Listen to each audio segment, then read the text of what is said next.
बिस्मिल्लाहिर्रहमानिर्रहीम। अस्सलामु अलैकुम वरहमतुल्लाहि वबरकातुहू।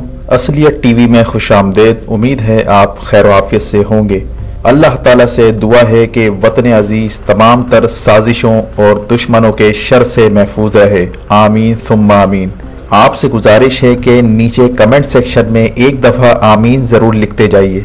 दोस्तों, ये तो आपको मालूम ही है कि भारत पुलवामा हमले को लेकर पाकिस्तान के खिलाफ हर महाज पर प्रोपेगेंडा कर रहा है, लेकिन पाकिस्तान के गुमनाम हीरोज की जानिब से की जाने वाली कोशिशों के नतीजे में भारत को हर जगह मुंह की खानी पड़ रही है। सफारती महाज हो या सियासी महाज हो, खेल का मैदान हो या जंगी महाज हो, हर तरफ भारत को मुंह तोड़ जवाब दिया जा रहा है। वो भारत जो जंग की धमकी की आड़ में पाकिस्तान पर FATF के जरिए माशी पाबंदी लगवाना चाहता था और पाकिस्तान को ब्लैक लिस्ट में डलवाना चाहता था, उसी भारत को मुंह की खानी पड़ी है और FATF ने पाकिस्तान का नाम ब्लैक लिस्ट में डालने से इनकार कर दिया। इसी तरह भारत ने दुनिया को पाकिस्तान के खिलाफ इकट्ठा करने के लिए जंगी दबाव बढ़ाना शुरू कर दिया और इस सूरत हाल में अब तुर्की भी मैदान में आ गया और तुर्की ने पाक भारत जंग की सूरत में पाकिस्तान की मुकम्मल हिमायत और साथ देने का ऐलान कर दिया।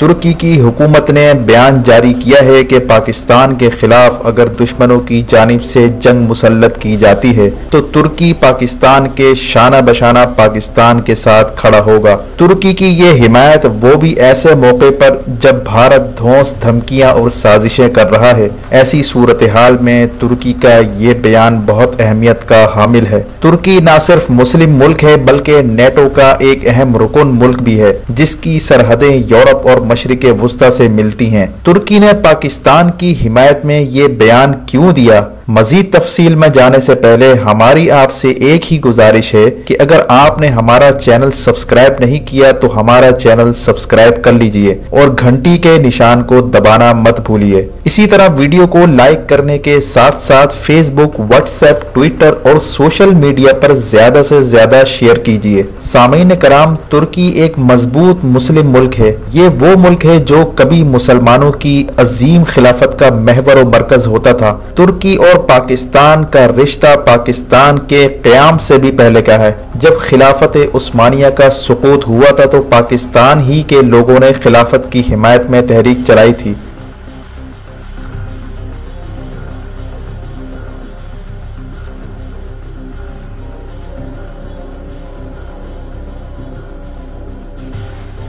यही रिश्ता रंग और नस्ल से बालातर होकर आज भी कायम दायम है। यहाँ तक के पाकिस्तान बनने के बाद ये रिश्ता और मजबूत और गहरा होता चला गया। तुर्की को मालूम है कि इस्लाम के लिए खड़े होने वाले असल जियाले बर्रे सगीर ही में बसते हैं। आप दुनिया भर में इस्लामी तहरीक देख लें, इसका आगाज ही बर्रे सगीर पाक व हिंद से होता था। आजकल मौजूदा दौर में इसका मरकज पाकिस्तान है और पाकिस्तान के एटमी और इस्लामी मुल्क बनने से ये हकीकत मजीद आश्कार हो चुकी है। इस्लाम के नाम पर वजूद में आने वाले मुल्क पाकिस्तान के खिलाफ हिंदुस्तान ने हमेशा अगयार के साथ मिलकर साजिशें की, लेकिन वो अपनी साजिशों में किसी न किसी तरह नाकाम ही होता रहा। दुश्मनाने पाकिस्तान कभी ये नहीं चाहते थे कि पाकिस्तान एटमी ताकत के साथ साथ माशी ताकत बनकर उभरे। यही वजह है कि जितने भी इस्लामी ममालिक हैं, इनमें आप ये फर्क देखेंगे कि जो इस्लामी मुल्क माशी लिहाज से मजबूत हैं वो फौजी और दिफाई लिहाज से कमजोर हैं, और जो दिफाई लिहाज से मजबूत हैं वो माशी लिहाज से कमजोर हैं। ये तफरीक दुश्मनान इस्लाम की पैदा करता है, जिसका मकसद यही था कि जिनका दिफा कमजोर हो, इनकी कमजोरी का फायदा उठाकर इनसे अपने मतलब के मामलात तय किए जाएं, और जिनकी मईशत कमजोर हो उन मुल्कों में अपने मनपसंद की हुकूमतें मुसल्लत की जाए। पाकिस्तान जो दुश्मनों की तमाम तर ताकतों के बावजूद एटमी ताकत बना, जो कि एक मुश्किल तरीन काम था, और गुमनाम हीरोज की मेहनत और अर्करेजी से पाकिस्तान बिलाखिर एटमी कुव्वत बन गया। इसके बाद दुश्मनों की ये ख्वाहिश थी कि या तो पाकिस्तान से एटमी कुव्वत छीन ली जाए या फिर पाकिस्तान को किसी भी सूरत माशी ताकत ना बनने दिया जाए। पाकिस्तान के एटमी हथियार महफूज हाथों में हैं। दुश्मन के अरबों डॉलर लगाने के बावजूद वो पाकिस्तान के एटमी हथियारों का पता ना चला सके। अब इनकी कोशिश ये है कि पाकिस्तान को माशी लिहाज से इतना कंगाल और इतना कमजोर कर दिया जाए ताकि इसके नतीजे में पाकिस्तान अंदरूनी खलफिशार का शिकार हो जाए और पाकिस्तान की फैसला साजी की कुव्वत छीन ली जाए। लेकिन दुश्मन अपनी इस साजिश में भी नाकाम ही होता जा रहा है। साबिक आर्मी चीफ जनरल राहील शरीफ ने सीपेक को जो गेम चेंजर कहा था, इसका सिर्फ ये मतलब नहीं था कि पाकिस्तान माशी लिहाज से ताकतवर होने जा रहा है, बल्कि इसका मतलब ये भी था कि सीपेक के नतीजे में खित्ते से वाबस्ता सियासी और स्ट्रेटेजिक मफादात भी चेंज हो जाएंगे। आपने देखा कि जब से सीपेक का ऐलान किया गया, हिंदुस्तान ने पाकिस्तान के खिलाफ प्रॉक्सी वार में मजीद इजाफा कर दिया। बलूचिस्तान से लेकर कराची तक खून की होलियां खेली गईं और किसी न किसी तरह पाकिस्तान के कौमी मफादात के मंसूबों को दहशतगर्दी के जरिए नुकसान पहुंचाने की कोशिश की गई। इसी तरह पाकिस्तान के खिलाफ पानी की जंग लड़ी गई। पिछले 10 सालों से भारत मुख्तलिफ बहानों से पाकिस्तान के दरियाओं का पानी चोरी करता रहा और इनका रुख मोड़ता रहा। जब चाहा पानी रोक लिया और जब चाहा पानी छोड़ दिया ताकि पाकिस्तान की रबी की फसलें तबाह हो जाए और पाकिस्तान माशी लिहाज से कंगाल हो जाए। ये सारी कोशिशें तो भारत पहले ही से कर रहा था, लेकिन सीपेक के ऐलान के बाद इसमें मजीद तेजी आती गई और इत्मीनान बख्श सूरत हाल ये है कि पाकिस्तान के सिक्योरिटी और इंटेलिजेंस के इदारों ने भी अपनी कार्रवाइयां तेज कर दी और चुन चुनकर भारत के स्लीपर सेल्स और सियासी जमातों से वाबस्ता टारगेट किलर्स और दहशतगर्द गिरफ्तार किए, जिसमें कुलभूषण यादव और उजैर बलोच जैसे नुमाया दहशतगर्द शामिल हैं। कुलभूषण यादव, जिसको इंडियन खुफिया एजेंसी रॉ वाले मंकी कहकर पुकारते थे, उसको खुफिया ऑपरेशन के नतीजे में पाकिस्तान के इलाके बलूचिस्तान से गिरफ्तार किया गया। कुलभूषण यादव से मिलने वाले इंकिशाफात से मालूम हुआ कि भारत ने पाकिस्तान में मौजूदा सियासी जमातों और मजहबी लोगों के कारिंदों को दहशतगर्दी के लिए इस्तेमाल किया। कुलभूषण यादव से मिलने वाले इंकिशाफात के नतीजे में दहशतगर्दी के मजीद नेटवर्क को दरियाफ्त करके उनको खत्म किया गया। यही वजह है कि भारत की चीखें निकल रही हैं। भारत इस वक्त तिलमिला रहा है क्योंकि भारत ने मंसूबा बनाया था कि हम स्लीपर सेल्स के जरिए पाकिस्तान में दहशतगर्दी करवाएंगे, जिसके लिए 2012 में मंसूबा बंदियां हो चुकी थी, जब हुसैन हक्कानी ने आसिफ जरदारी के कहने पर CIA और रॉ से मुंसलिक लोगों को बगैर स्क्रूटनी के वीजे जारी करना शुरू कर दिए थे। कराची से लेकर इस्लामाबाद तक खुफिया कंपाउंड्स की तामीर से लेकर जेर जमीन नेटो के जदीद तरीन हथियार जखीरा करने तक ये सारे मंसूबे पाकिस्तान ने इंटेलिजेंस बेस्ड ऑपरेशन करके खत्म किए और इस दहशतगर्दी में न सिर्फ हिंदुस्तान मुलविस पाया गया, बल्कि ईरान से ताल्लुक रखने वाले स्लीपर सेल्स और टारगेट किलर्स की भारी तादाद में गिरफ्तारियां अमल में आई, जिससे मालूम होता है कि ईरान ने किस कदर पाकिस्तान को नुकसान पहुंचाया, वो भी हिंदुस्तान के साथ मिलकर। आज वही ईरान आंखें दिखा रहा है, लेकिन ईरानियों को अपने गिरेबान में झांकने की शायद फुर्सत नहीं। पाकिस्तान ने ईरान की जानिब से खुल्लम खुल्ला दहशतगर्दी के बावजूद ईरान का नाम तक नहीं लिया। पाकिस्तान की इस वसीउल कल्बी और वसीउ ज़र्फी का ईरान ने नाजायज फायदा उठाया और उल्टा चोर कोतवाल को डांटे की मिज़दाक ईरान में होने वाली कार्रवाइयों का जिम्मा भी पाकिस्तान पर डाल दिया गया। ठीक उसी तरह जैसे पुलवामा के जाली हमलों का जिम्मेदार भारत ने पाकिस्तान को ठहराया था।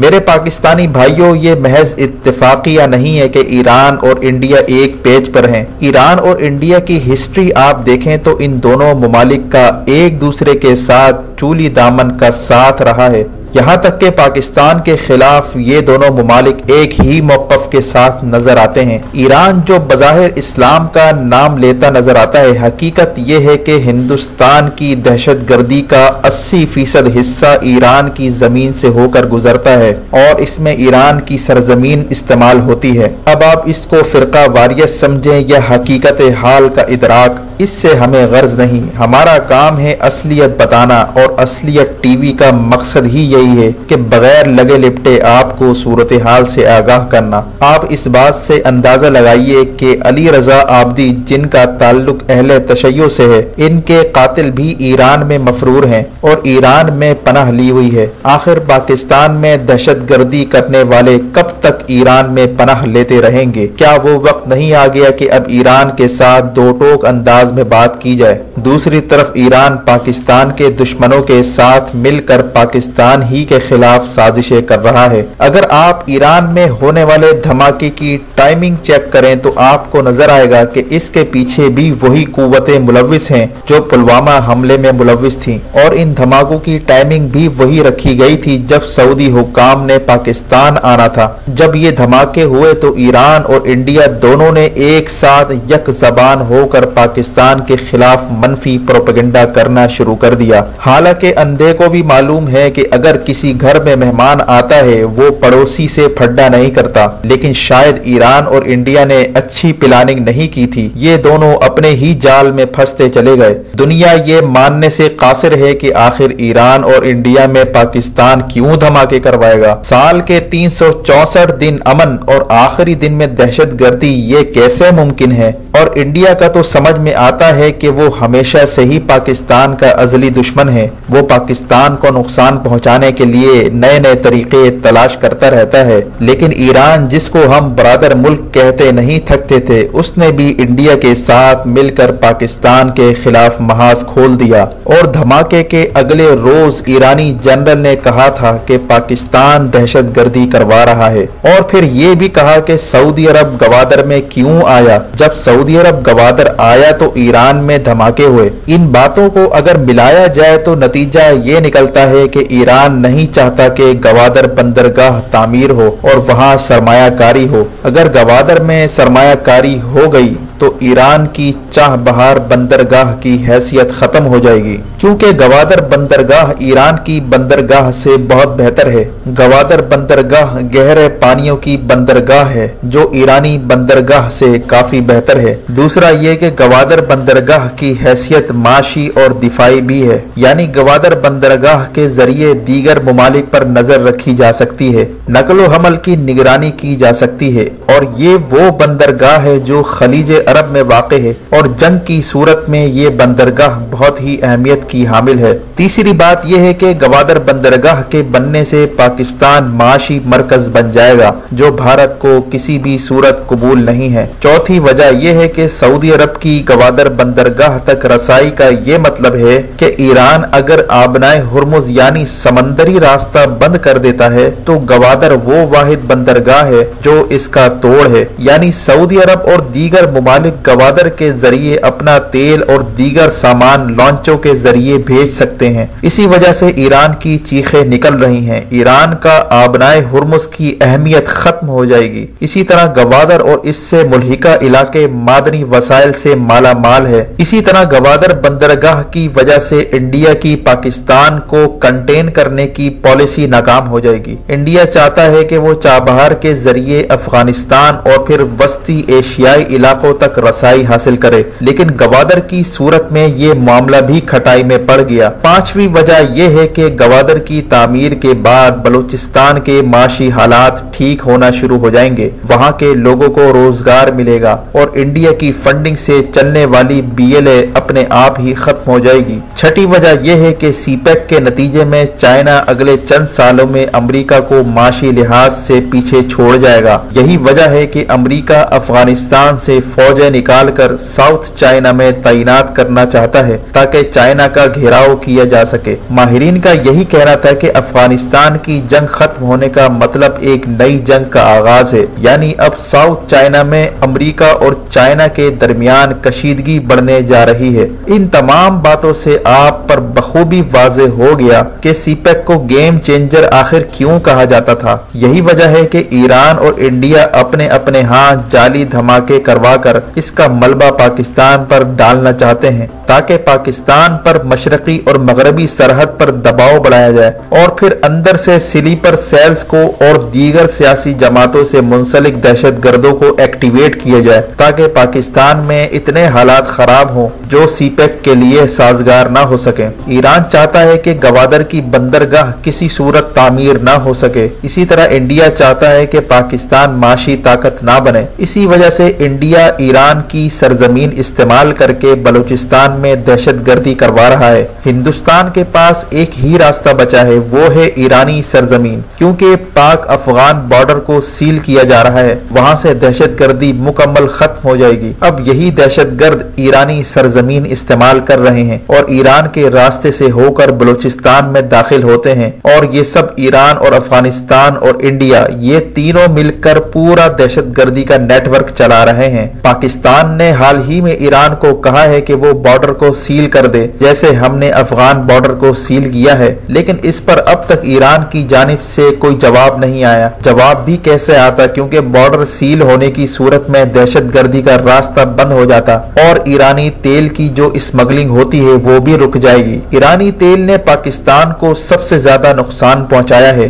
अरबों डॉलर का तेल ईरान से स्मगल किया जाता है। यही वजह है कि पाकिस्तान ने फैसला कर लिया है कि अफगान बॉर्डर के बाद ईरानी बॉर्डर को भी सील किया जाएगा और इसके नतीजे में हिंदुस्तान की दहशतगर्दी का मुकम्मल खात्मा हो जाएगा। आखिर में आपसे सवाल है कि क्या आप समझते हैं कि इंडिया और ईरान की जानिब से जो पाकिस्तान के खिलाफ इल्जामात का सिलसिला है उसकी वजह सीपेक है या कुछ और? आप हमें नीचे कमेंट सेक्शन में बताइए। आखिर क्या वजह है कि इंडिया और ईरान यक ज़बान होकर पाकिस्तान पर इल्जामात लगा रहे हैं? अपना और गिरदोनवाह के लोगों का ख्याल रखें। अल्लाह हाफिज।